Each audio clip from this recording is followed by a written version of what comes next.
और इस जीवन में शिव की सुगंध है। समानता, सहृदयता, शांति सबके जीवन में सचमुच में उतर कर आ गई है। साहब श्री हरिनानंद जी का ये आवाहन कि जाति, धर्म, वर्ण, संप्रदाय, लिंग से परे है शिव की शिष्यता। जहाँ सभी चीजें खत्म हो जाती हैं, जहाँ सभी संकीर्णताएं तिरोहित हो जाती हैं, वहीं से शिव की शिष्यता शुरू होती है। शिव की शिष्यता का अर्थ है मानव का मानव से प्रेम करना, जीव का शिव हो जाना, जीव को शिव के तरफ चलने के लिए प्रेरित करना। और आज तक भारत देश या विश्व के किसी भी भूखंड पे जहाँ भी ईश्वर की बात हुई है, जहाँ भी आध्यात्म की बात हुई है, वहाँ पहला नाम शिव का आता है। शिव जो ईश्वरों के भी ईश्वर हैं, महेश्वर शिव। शिव जो देवों के भी देव हैं, महादेव। शिव जो अघोरियों के भी ईश्वर हैं, अघोरेश्वर। शिव जो कपालिकों के भी ईश्वर हैं, कपालेश्वर, महाकापलेश्वर, महामृत्युंजय। काल भी जिससे नियंत्रित होता है, भय को भी जिससे भय लगता है, महाकाल, महाभैरव, नटराज शिव। शिव के अनेक स्वरूप हैं, शिव के अनेक रूप हैं। जिस रूप में जिसने शिव को जाना, उसने शिव को वैसा ही प्यार दिया, वैसा ही प्यार पाया भी। शिव का एक रूप है जगत गुरु, शिव का रूप। जब भारत देश में संकीर्णता, अज्ञानता और रूढ़ियों के पास से ये बंधा हुआ था, कहीं भी कोई रोशनी की किरण नहीं दिख रही थी। पूरा विश्व अध्यात्म के संक्रांति काल से गुजर रहा था। उस काल में सन 1980 के दशक में शिव के शिष्य साहब हरिनानंद जी ने आवाहन किया जगत के लोगों को कि जगत का एक एक व्यक्ति शिव का शिष्य हो सकता है। आइए भगवान शिव को अपना गुरु मानते हैं। साहब श्री ने कहा शिव जन जन के गुरु हैं, मेरे हैं, आपके भी हो सकते हैं। मैंने परीक्षा की है, आपकी परीक्षा भी प्रार्थनीय है। उन्होंने प्रार्थना की, उन्होंने ये नहीं कहा कि मैं कह रहा हूँ इसलिए मान जाओ।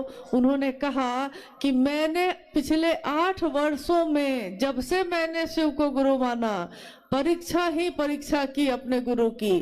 कहते हैं गुरु शिष्य की परीक्षा करते हैं, परंतु शिव के शिष्य ने शिव को गुरु बना तो लिया और शिष्य ही गुरु की परीक्षा कर रहा है। पिछले 8 वर्षों में साहब श्री ने देखा कि जो वो सोच रहे हैं सो हो जाता है, जो वो कहते हैं वो घटित हो जाता है। यहाँ तक कि जो उनकी सोच है दूसरों को शिव की तरफ बढ़ाने की, जो अंतः प्रेरणा जगी है उनके मन में, ये अंतः प्रेरणा कि अगर यदि विश्व का मानव, संपूर्ण मानवीय सृष्टि अगर अपना शिष्य भाव देती है शिव को गुरु मानकर, तो विश्व गुरु शिव को विश्व के मानव के अभ्युदय का भार, उसका उत्तरदायित्व लेना ही पड़ेगा। साहब श्री ने कहा कि मैंने देखा है शिव से सुंदर कुछ भी नहीं, शिव से अच्छा कुछ भी नहीं, शिव से बड़ा मित्र नहीं, शिव से बड़ा कुछ भी इस धरती पे नहीं है। शास्त्रों ने लिखा कि नास्ति सर्व समो देवो, नास्ति सर्व समा गति, यानी शिव से बड़ा कोई देव नहीं है, शिव से बड़ी कोई गति नहीं है। नास्ति सर्व समो रणे, नास्ति सर्वसमो दाने। शिव से बड़ा कोई योद्धा नहीं है, शिव से बड़ा कोई दानी नहीं है। अगर महादानी कोई है भी तो शिव है। और साहब श्री शिव के शिष्य ने कहा, नास्ति सर्व समो गुरु, शिव से बड़ा कोई गुरु नहीं। अगर कोई धरती पे गुरु है, उसका भी कोई गुरु है, उसका भी कोई गुरु है, तो सबसे अंत पड़ेगा, सबसे आदि होगा, आदि गुरु शिव। उन्होंने कहा कि जगत में रहने वाले अमीर हो या गरीब हो, चाहे वो अलग अलग जाति अलग अलग धर्म के हों, परंतु यदि वो अपना शिष्य भाव देते हैं, अपने मन का भाव चढ़ाते हैं, तो महादेव गुरु के रूप में कोई भेद नहीं करते, महादेव ईश्वर के रूप में भी भेद नहीं करते, महादेव गुरु के रूप में भी भेद नहीं करते, जहाँ सारे भेद खत्म हो जाते हैं। इसीलिए एक रिक्शा चलाने वाला भी महादेव के दरबार में गले से लगाया जाता है, और महलों में रहने वाला भी महादेव के गले से ही लगता है।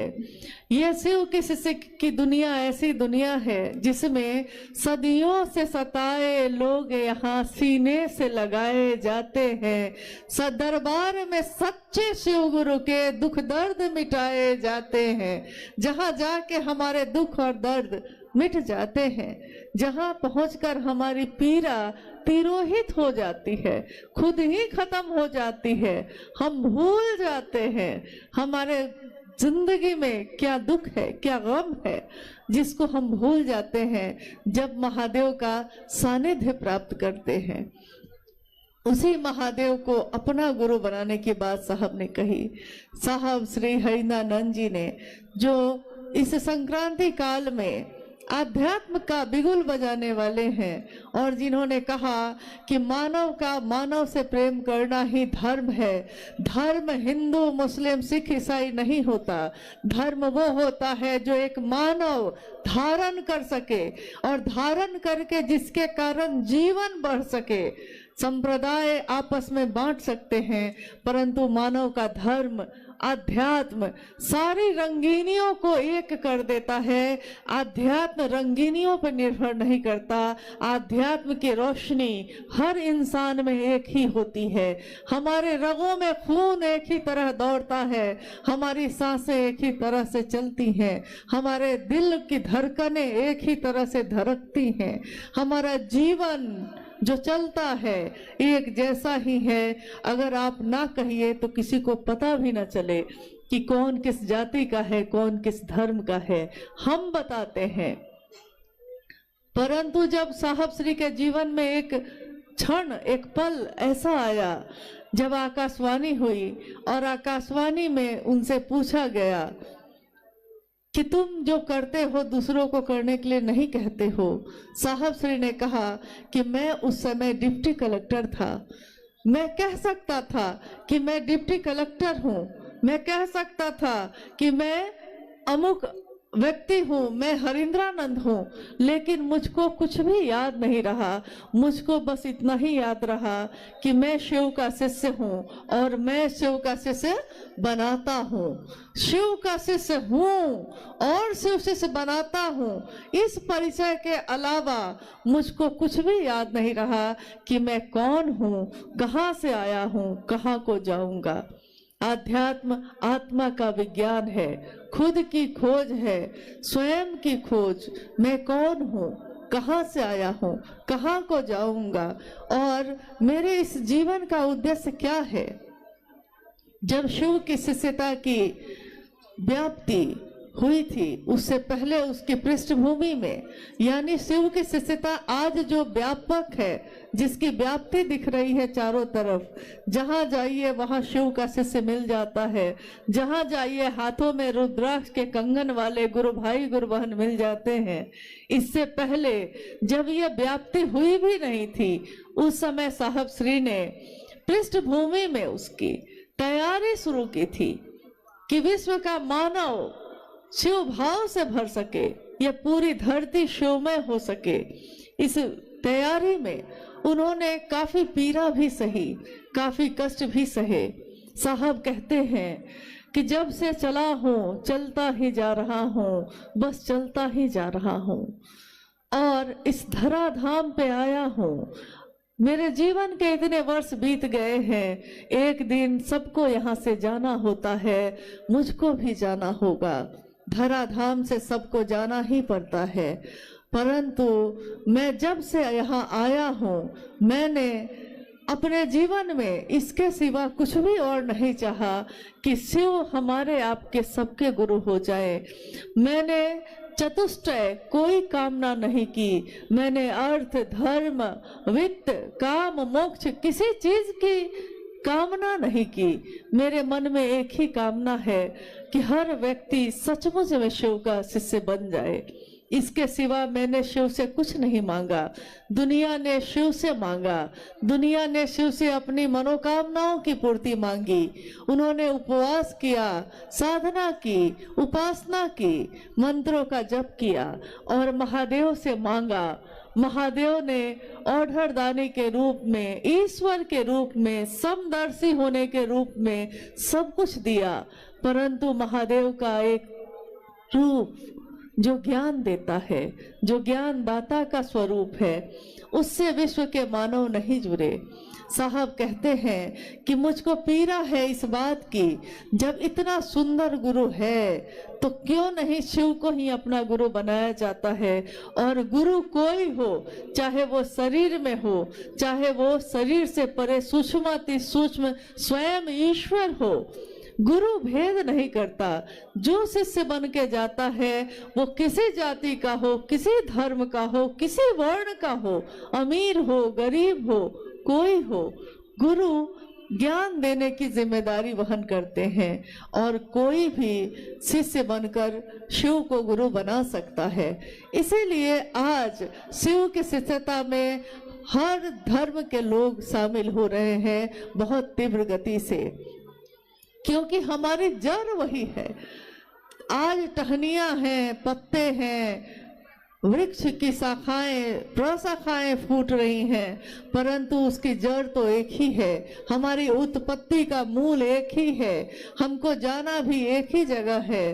तो जो शिव जगत के गुरु के रूप में आज विराजमान है, हम आज उनको अपना गुरु बनाकर अपने जीवन को धन्य मानते हैं। कभी हमने सुना था कि राजा भगीरथ ने, जिनके बारे में आपने सुना था या सुना होगा, अपने बड़े बुजुर्गों से सुना होगा, शास्त्रों में पढ़ा होगा, किताबों से जाना होगा, कहानियां सुनी होंगी कि जब माँ गंगा का अवतरण हुआ था यहाँ धरती पे, जब माँ गंगा यहाँ नहीं थी उससे पहले की घटना है कि एक राजा हुए भगीरथ। राजा भगीरथ के पूर्वज सबका संहार हो गया, सब मृत्यु को प्राप्त हुए, परंतु किसी का उद्धार नहीं हो रहा था। जब उद्धार नहीं हुआ तो लोगों ने सुझाव दिया राजा भगीरथ को कि अगर आकाश गंगा से गंगा नदी धरती पे उतर जाए और उसकी पावन जलधारा में आपके पूर्वजों की अस्थियां अगर भींग जाए, उसमें प्रवाहित हो जाए, तो सबको उद्धार हो जाएगा। लेकिन ये काम बड़ा कठिन है। मात्र माँ गंगा को जमीन पे उतारने की बात हो रही थी, लेकिन बात बड़ी कठिन है, बहुत मुश्किल है, इतना आसान नहीं है। तो राजा भगीरथ ने तपस्या शुरू की माँ गंगा की।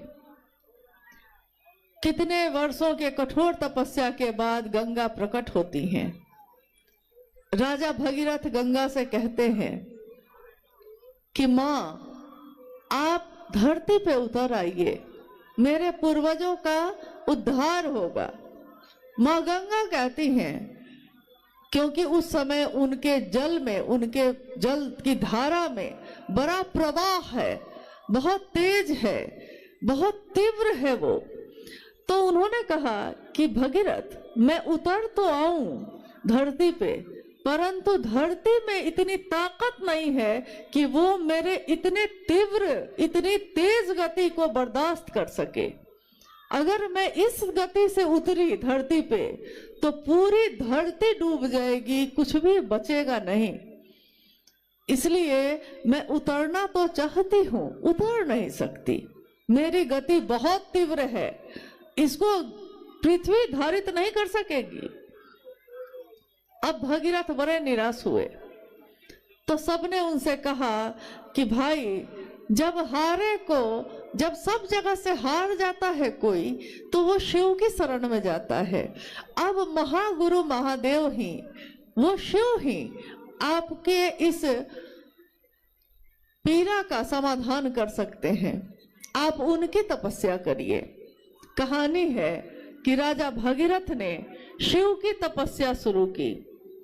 घनघोर तपस्या करते करते एक दिन शिव प्रकट होते हैं, पूछते हैं भगीरथ क्या चाहिए। भगीरथ कहते हैं कि मुझको माँ गंगा को उतारना है जमीन पे, मगर वो कहती है कि मेरी गति इतनी तेज है कि धरती बर्दाश्त नहीं कर सकेगी महादेव, अब मैं क्या करूं।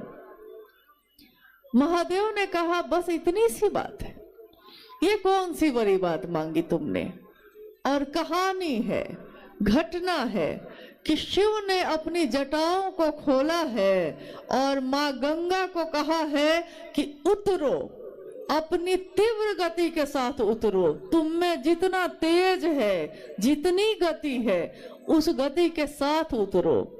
गंगा तीव्र गति से उतरती है, तेज से, अहंकार से भरी हुई कि मुझसे बड़ी गति, मुझसे बड़ा तेज किसी में नहीं है, उतरती चली जाती हैं, शिव की जटाओं में समाती चली जाती हैं और शिव अपनी जटाओं को बांध लेते हैं। गंगा उस जटा में अंदर ही समाहित रह जाती हैं। अब भगीरथ फिर परेशान हुए। भगीरथ ने कहा कि शिव भगवान, आपने तो माँ गंगा को उतारा परंतु अपनी जटाओं में बांध लिया, फिर मेरा क्या फायदा हुआ, मेरे पूर्वजों का उद्धार तो नहीं हुआ। तो कहते हैं, कहानी है ये, कहते हैं कि शिव ने अपनी जटा का थोड़ा सा हिस्सा, बस थोड़ा सा हिस्सा खोला है और गंगा जो इतनी तेज से उतरी थी धरती की तरफ, धीरे धीरे धीरे धीरे पतली सी गंगोत्री में उनकी धारा है, पतली सी धारा धीरे धीरे धीरे धीरे धरती पे उतरी है और आगे जाकर बहुत चौड़ी होती चली गई है, लेकिन वो प्रवाह शांत हो गया है। तो आज भी लोग भगीरथ का नाम लेते हैं, आज भी लोग कहते हैं कि हे भगीरथ राजा ऐसे थे जिन्होंने गंगा को उतारा, शिव की जटाओं में, शिव की जटाओं से गंगा धरती पे उतरी। आप गौर कीजिए साहब हरिंद्रानंद जी ने क्या किया। साहब हरिंद्रानंद जी ने अपने मन को साधा, उन्होंने शरीर से कोई तपस्या न की, लेकिन उन्होंने अपने मन को तपा दिया इस बात के लिए कि शिव, साक्षात शिव धरती पे उतर जाए। एक गंगा को उतारने में तो भगीरथ की हालत खराब हो गई और यहाँ स्वयं शिव को ही जमीन पे उतारने की बात उन्होंने की। स्वयं शिव जब जमीन पे उतरते हैं तो जगत का एक एक व्यक्ति शिव बन के चलता है। वो बोलता है तो लगता है शिव बोल रहे हैं, उसको देख के लगता है कि शिव को देखा जा रहा है। शिव अपनी शक्तियों से जाने जाते हैं, शक्तियां ही शक्तियां हैं शिव की, परंतु संयमित हैं, किसी का तेज नहीं, किसी की गति तीव्र नहीं, सारे लोग शांत हैं, अनुशासित हैं और संयमित हैं। स्वागत करते हैं हम उस युग पुरुष का, स्वागत करते हैं हम अपने साहब हरिंद्रानंद जी का। स्वागत है हे युग पुरुष तुम्हारा, तुमने जमीन पे शिव गुरु को उतारा, तुमने उस शिव को सबके लिए उतारा। एक भगीरथ ने अपने पूर्वजों के उद्धार के लिए उतारा था, साहब हरिनानंद जी ने पूरे विश्व के लिए उतारा। उन्होंने कोई भेद नहीं किया। जिस तरह शिव भेद नहीं करते, शिव के लोग भी भेद नहीं करते। उन्होंने सबके लिए शिव को उतारा है। इसीलिए आज हर व्यक्ति ये कहता है कि शिव मेरे गुरु हैं। शिव होंगे सबके, परंतु मेरे भी हैं। साहब ने कहा कि मैं जो इस धरती पे आया हूं, मैं जो शिव का शिष्य हूं, इस धरती के रहने वालों को अच्छे बुरे की समझ देके जाऊंगा, दूसरों को परखने की नजर देके जाऊंगा। अच्छे बुरे, अच्छा क्या है, बुरा क्या है, क्या मेरे जीवन के लिए सुंदर है, क्या मेरे जीवन के लिए अच्छा नहीं है। उन्होंने कहा अच्छे बुरे की समझ देके जाऊंगा, दूसरों को परखने की नजर देके जाऊंगा। यारों, मैं इस जमाने का संग तराश हूँ, जमाने का, एक पत्थर का नहीं। एक पत्थर को मूर्तिकार तराश कर मूर्ति बना देता है। बेकार पड़े पत्थर को भी मूर्ति बनने पे मूर्ति वंदनीय होती है, मूर्ति पूजी जाती है। परंतु साहब हरिनानंद जी शिव के शिष्य ने तमाम विश्व को, जमाने को, पूरी दुनिया को कहा कि मैं इस जमाने का संग तराश हूँ, पूरे जमाने को ही मूर्ति का रूप देने वाला मैं शिव का शिष्य, पत्थरों को भी बोलने का हुनर देके जाऊंगा। पत्थर को भी जिसने बोलना सिखा दिया। हम लोगों के जीवन में जो हमारा जीवन शून्य था, कोई जीवंतता नहीं, कहीं कोई हलचल नहीं, हम जी तो रहे थे, बस अपने जीवन को काट रहे थे। उस जीवन को एक लक्ष्य दे दिया, एक उद्देश्य दे दिया। लक्ष्य विहीन जीवन एक जानवर जीता है, परंतु इंसान, उसको अगर एक लक्ष्य मिल जाए तो इंसान में इतनी ताकत होती है कि अगर उस इंसान को आध्यात्मिक ऊर्जा मिल जाए तो आध्यात्मिक ऊर्जा के संचरण से वो चंद्रमा पे भी पहुंचता है, वो मंगल पे भी पहुंचता है, वो अंतरिक्ष में भी विचरण करता है, वो आकाश में उड़ना सीख जाता है, वो पाताल में जाना सीख लेता है, वो समंदर में सुरंग बनाना सीख लेता है। अगर आध्यात्मिक ऊर्जा हो तो वो धरती के सारे लोगों को एक सूत्र में बांधता है। जिस तरह साहब श्री ने, माँ नीलमानंद जी ने अपनी ममता के सूत्र में हमको आपको बांध दिया। अलग अलग पत्थर हैं हम, अलग अलग मोती हैं हम, सबके अलग विचार हैं, सबकी अलग सूरत है, सबकी अलग सीरत है, परंतु अलग अलग सूरत और सीरत के लोगों को उन्होंने धागा एक ही है, एक धागे में पिरो दिया। शिव शिष्यता का धागा, जिस धागे को बनाने वाले हैं साहब श्री हरिनानंद जी, उन्होंने अपनी उस ऊर्जा से जो शिव ने उनको दी थी, उस ऊर्जा का सदुपयोग करके विश्व के मानव को एक धागे में पिरो दिया है। हम मोती हैं अलग अलग, परंतु हमारे धागे एक ही हैं, एक ही धागे में पिरोए हुए हैं हम। उसी तरह जिस तरह रोशनी होती है आकाश में जब, तो हम देखते हैं कि तारे हैं, सबकी चमक है एक जैसी, तारे अलग अलग हैं परंतु चमक सबकी एक ही है।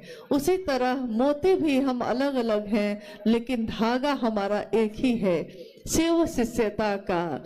और शिव की शिष्यता मेरे मन प्राण में स्वस्फूर्त जागरण हो जाए, उसका जाग जाए मेरे मन में। इसके लिए उन्होंने दिया पहला सूत्र, जिसमें हम कहते हैं, हे शिव आप मेरे गुरु हैं, मैं आपका शिष्य हूँ, मुझ शिष्य पर दया कर दीजिए। अभी हाल में मैंने एक जगह सुना, सीतामढ़ी और मुजफ्फरपुर के बॉर्डर पे कुछ जगहों पे एक इक्का दुक्का लोग हैं जो लोगों को समझा रहे हैं कि साहब ने जो पहला सूत्र दिया है उसमें हमको बोलना है, हे शिव आप मेरे गुरु हैं, मैं आपका शिष्य हूँ, सब शिष्यों पे दया कर दीजिए। तो मुझको याद आया, जब किसी ने ये कहा तो मुझको याद है कि साहब श्री ने अक्सर ये बात कही कि तीनों सूत्रों के निरूपण में जो मेरी अनुभूति है, मैंने तीनों सूत्रों के माध्यम से दिया है, तीन सूत्र में या शिष्यानुभूति जो मैंने लिख दी है, आओ चले शिव की ओर जो मैंने लिख दी है, साहब श्री ने कहा उसमें एक बिंदु, एक कॉमा का परिवर्तन करना भी विनाशकारी साबित हो सकता है, क्योंकि अर्थ बदल जाएंगे। अगर वाक्य बदला तो उसके अर्थ बदल जाएंगे, और साहब ने जो वाक्य दिया है उसके सिवा उसका अर्थ दूसरा कुछ करना हमारे लिए हितकारी नहीं है, ये उचित नहीं है। इसलिए पहला सूत्र उन्होंने दिया, हे शिव आप मेरे गुरु हैं, मैं आपका शिष्य हूँ, मुझ शिष्य पर दया कर दीजिए। मुझ शिष्य यानी मेरे अपने बात हो रही है, मुझ में शिव का प्रकटीकरण हो जाए, स्वस्फूर्त जागरण हो जाए। इस जागरण के लिए शिव की शिष्यता में पहला सूत्र है। दूसरा सूत्र भी हम जब करते हैं, महादेव की चर्चा, महादेव की चर्चा की धूम है, महादेव की चर्चा में चर्चा महादेव के लिए की जाती है, चर्चा सुनी भी जाती है महादेव के लिए, कही भी जाती है महादेव के लिए। यहाँ कोई गुरु नहीं है, यहाँ कोई विद्वान नहीं है, यहाँ कोई प्रवचन करता नहीं है, यहाँ शिव के शिष्य जमा हुए हैं, शिव की बात हो रही है। शिव की चर्चा कहना और सुनना शिव के लिए होता है, ये तमाशा नहीं है, भीड़ इकट्ठी करना साहब का मकसद नहीं है, उनका ये मकसद नहीं है कि हंगामा खड़ा कर दूं मैं, उन्होंने कभी ये नहीं चाहा। इसीलिए शिव के शिष्य चाहे हजारों की संख्या में इकट्ठे होते हैं, लाखों की संख्या में इकट्ठे होते हैं, परंतु संयमित होते हैं, अनुशासित होते हैं, हंगामा नहीं करते, वो धीरे धीरे सहज बन के अपने पांव को रखते हैं। उन्होंने कहा कि दूसरा सूत्र ध्यान की अनुपम विधा है।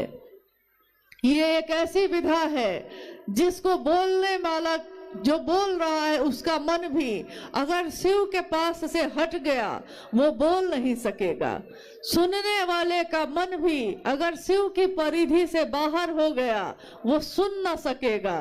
तो बोलने वाले का मन भी, सुनने वाले का मन भी शिव की परिधि में रहना बहुत जरूरी है, अनिवार्य है। इसीलिए महादेव से दया मांगकर ही महादेव की चर्चा करिएगा, ताकि मेरा मन हमेशा शिष्य बनकर उनकी महिमा का गान गाता रहे, मेरे गुरु शिव सबके हो जाए, इसका काम हमारे आपके इस शरीर से होता रहे, इसी की कामना है।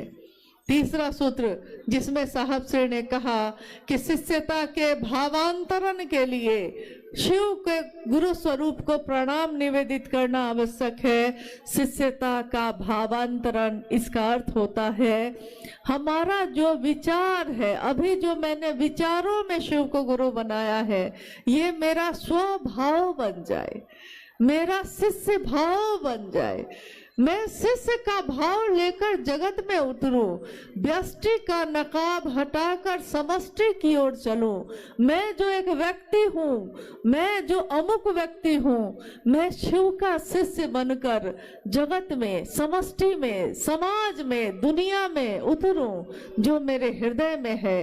अगर मेरे हृदय में शिव की रोशनी का दिया, शिव के ज्ञान का दिया जल रहा है, तो मैं उस ज्ञान के दिए को लेकर धरती पे उतरूं, समाज में उतरूं, ताकि समाज में जो आध्यात्मिक और मानसिक अंधेरा छाया हुआ है उसमें रोशनी लाई जा सके।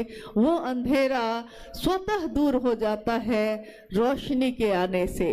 अंधेरा रहता ही है, हमेशा रहता है, शाश्वत है वो, परंतु एक रोशनी की किरण आते ही तमाम अंधेरे दूर हो जाते हैं। जिस तरह परसों जब हम लोग पटना उतरे, रांची से पटना आए, पटना से मुजफ्फरपुर पहुंचे, परसों हम लोग जब उतरे तो चारों तरफ कुहासा ही कुहासा था, चारों तरफ अंधेरा ही अंधेरा दिख रहा था। गाड़ी जो चल रही थी उसकी रोशनी भी बड़ी मुश्किल से कुछ दूर तक दिख रही थी। और उसी समय से हम लोग मन ही मन इस बात की प्रार्थना करने लगे कि महादेव का काम है, पता नहीं महादेव की दया कैसी होगी, कैसे इस कार्यक्रम को निकाला जा सकेगा, लोग कैसे सुरक्षित आएंगे, लोग कैसे जाएंगे। कहीं मैदान में अगर थोड़ी दूर भी दिखाई न दिया तो लोगों को कितनी असुविधा हो जाएगी। तो मन ही मन हम सब ने महागुरु महादेव से प्रार्थना की। महादेव की असीम दया से आज सुबह से मौसम देखिए कैसा है। आज सुबह से अपने सूरज अपनी रोशनी को बिखेर रहा है। उस सूरज को धन्यवाद है जिसने शिव के शिष्यों की मदद की, जिसने शिव की शिष्यता की इस पावन जलधारा को और अपनी तपिश देकर और सुंदर कर दिया। महादेव की दया पल प्रतिपल चमत्कार के रूप में हमारे आपके जीवन में उतर रही है, परंतु हम देखना नहीं चाहते। हमारे सामने पल प्रतिपल हम जीवित हैं, सांस लेते हैं। ये दुनिया का सबसे बड़ा चमत्कार है। एक कैमरा जो सामने लगा है उसके लेंस की भी एक क्षमता है, इंसान के आंखों के लेंस की कोई क्षमता नहीं है। कोई कंप्यूटर, कोई मॉनिटर, कोई मोबाइल, उसकी भी एक क्षमता है। इंसान के इस दिमाग की अनंत क्षमता है, क्षमता उसकी सीमित नहीं है। एक धड़कन की क्षमता असीमित है, अनंत है। यानी महादेव ने जो बनाया है, महादेव से बड़ा वैज्ञानिक भी कोई नहीं, महादेव से बड़ा बुद्ध भी कोई नहीं, महादेव से बड़ा वैद्यनाथ भी कोई नहीं। और वो महादेव मेरे आपके गुरु हुए हैं। महादेव के इस गुरु स्वरूप की व्याप्ति हम दुनिया में कर सकें, इसकी कामना करिए। साहब और दीदी का आशीर्वाद सभी शिव शिष्यों के साथ है। कौन कहता है साहब हरिंद्रानंद जी नहीं है? वो हम सभी शिव शिष्यों की धड़कनों में है, हमारी आवाज में है, हमारी सोच में है, हमारे विचार में है, हमारे इस शिष्य भाव की कृतज्ञता में है। वो शिव हमारे दिल में बैठे हैं और हमारे साहब और दीदी दोनों शिव के साथ ही हमारे हृदय में विराजमान है, सदैव रहेंगे। आने वाली पीढ़ी भी उनको कभी भूल न सकेगी। आने वाली पीढ़ी, हमारा शरीर का लय होगा, आपके शरीर का लय होगा, परंतु शिव शिष्यता का लय कभी नहीं होगा। हमारी गणना है 1 साल, 2 साल, 5 साल, 1000 साल, मनवंतरों तक शिव की कोई गणना नहीं है। शिव का कोई साल नहीं, शिव का कोई वर्ष, शिव के दिन, शिव की दोपहर, शिव की शाम नहीं। शिव की शिष्यता अनवरत मनवंतरों तक, जब तक शिव है ये शिष्यता भी चलती रहेगी, पल्लवित पुष्पित होती रहेगी और विश्व में समानता, सहृदयता और शांति के सुमन को खिलाती रहेगी। ये साहब और दीदी का आशीर्वाद है विश्व के मानव को, और ये आशीर्वाद फलीभूत होता ही रहेगा। आइए, आज इस शिव गुरु महोत्सव में मैं देख रही हूँ कि गुरु भाई गुरु बहन थोड़ा कष्ट में है, क्योंकि अनुमान से ज्यादा गुरु भाई गुरु बहनों की उपस्थिति है।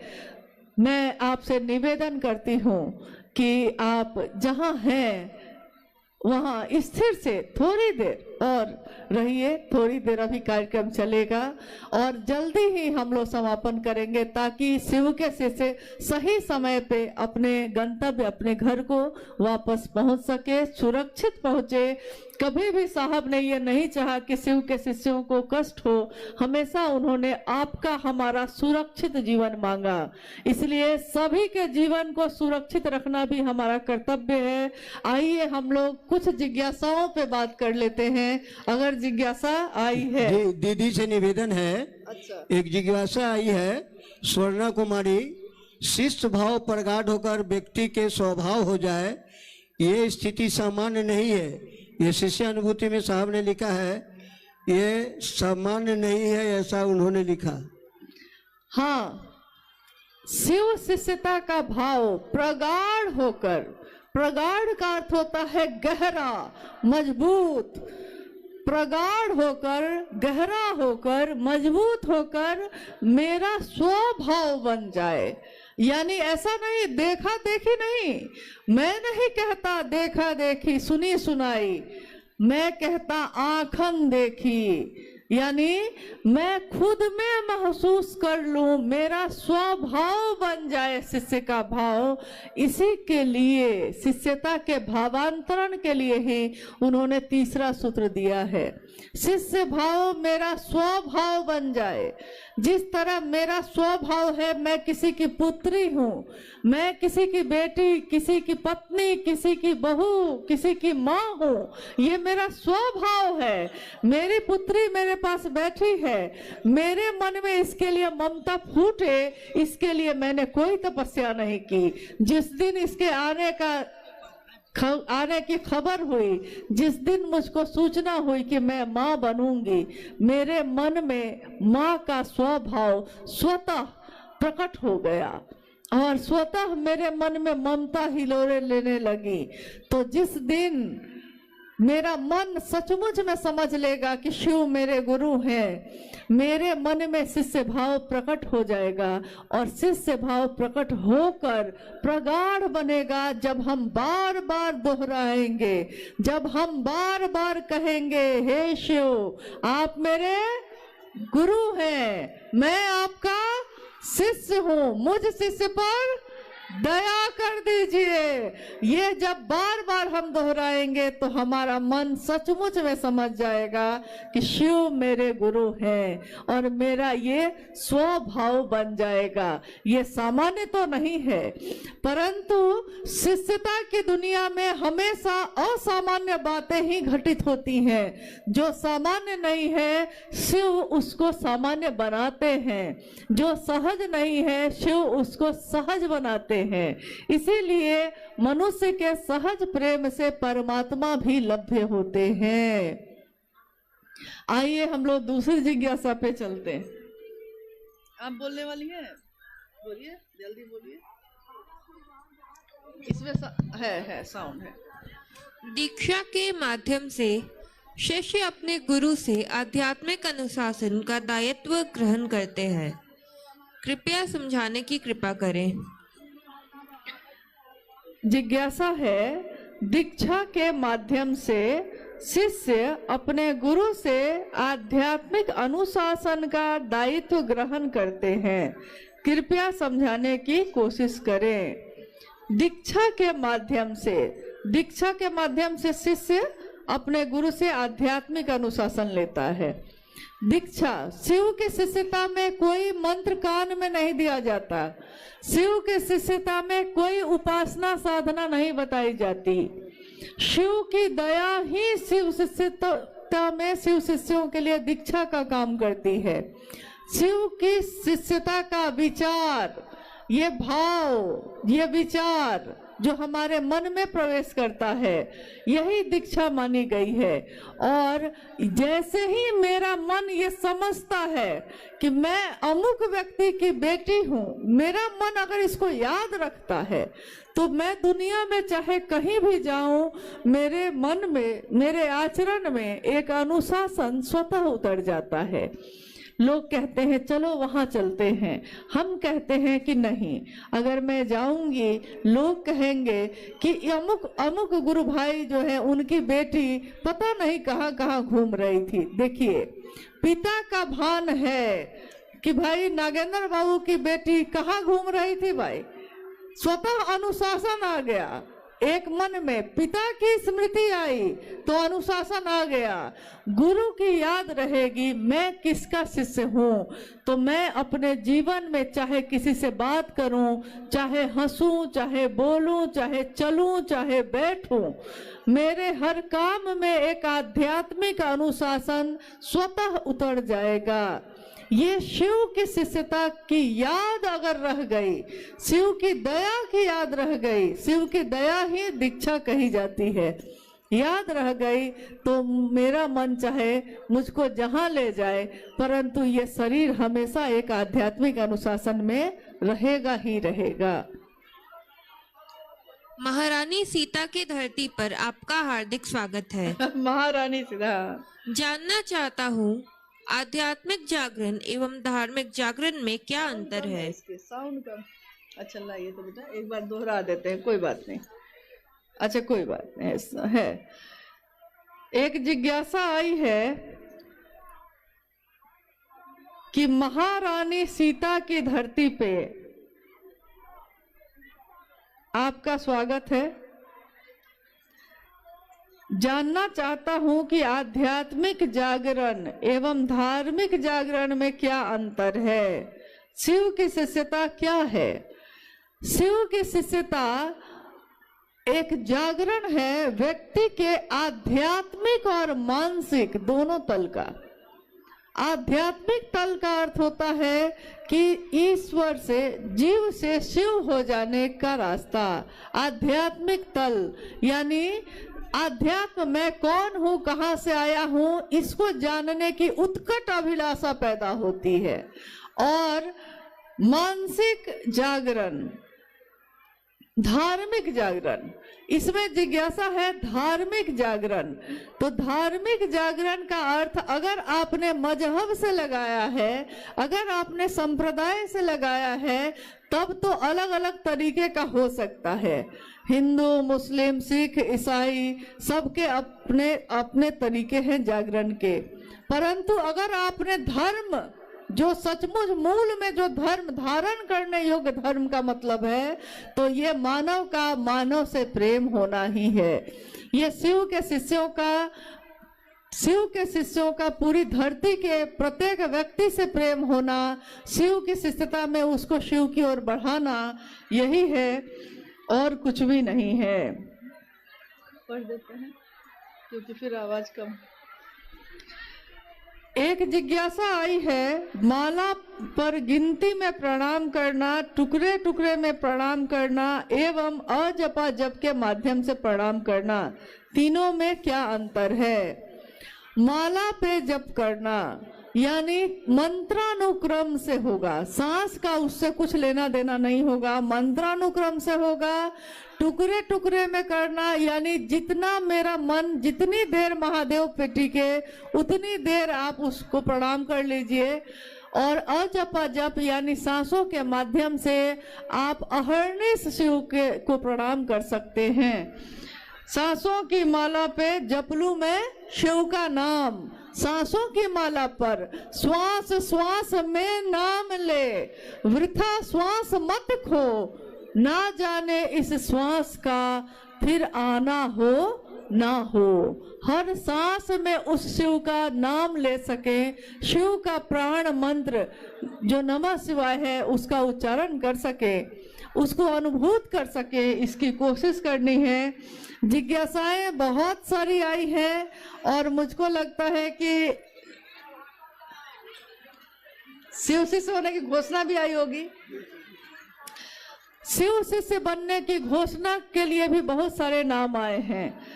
जिज्ञासा बहुत सारी है, बनो तो शिव, रहो तो शिव और जियो तो शिव। साहब श्री का कथन है, माँ दीदी नीलम आनंद जी की ममता ये पुकार के कहती है। और साहब का ये कथन ये कहता है कि बनना ही चाहते हैं, कोई डॉक्टर बनता है, कोई इंजीनियर बनता है, कोई मास्टर बनता है। अरे बनना ही है तो सबसे सुंदर पक्ष जो है वो पक्ष है जीव का शिव हो जाना। तो सबसे सुंदर पक्ष को लेकर बनिए। कोई पूछे कि कौन है आप, तो आप क्या कहिएगा? कोई पूछे कौन है आप क्या कहिएगा? मैं कौन हूँ? मैं शिव का शिष्य हूँ। कोई पूछे रहते हैं कैसे रहते हैं, तो कहिए कि मैं पीता वारी प्रपातों पे, मैं सोता चट्टानों पे। जैसे शिव बैठे हैं चट्टानों पे, जैसे शिव न्यूनतम व्यवस्था में भी सुखी रहा जा सकता है सिखाते हैं। जो तीनों लोगों का वैभव देने वाले शिव हैं, वो सिखाते हैं कि न्यूनतम व्यवस्था में भी सुखी रहा जा सकता है। जियो तो शिव, जियो यानी जीवन को जीने की कोशिश करिए। मौत तो आनी ही है, एक दिन आके रहेगी। मौत महबूबा है, अपनी एक दिन गले से लगाएगी, परंतु जीने की कोशिश करिए। चाहे थोड़ी भी सुविधा हो, जीना आपका जीवन सबसे बेशकीमती है। जीवन को जीने के लिए उस महागुरु महादेव से दया मांगिए, प्रार्थना करिए। बहुत सारे नामों की घोषणा यहाँ आई है और इतने नाम को बोलना संभव नहीं है।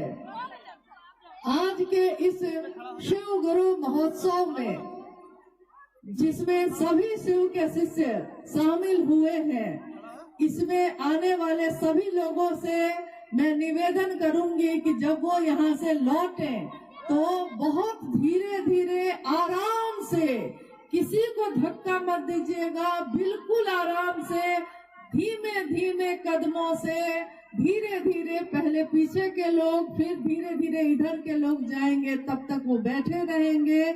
और घोषणा है, जितने भी नाम इस गुरु के मंच पे आए हैं, उन सभी नामों की घोषणा हम लोग करते हैं कि आज और अभी से इन सभी भाई और बहनों ने महेश्वर शिव को अपना गुरु बनाया है। इनके नाम की घोषणा शिव के अंतरिक्ष साम्राज्य में प्रेषित की जाती है। कृपया दर्ज हो। जागो जागो महादेव। बहुत धीमे धीमे आप सब यहाँ से प्रस्थान करेंगे। आप सभी के चरणों में मेरा प्रणाम है।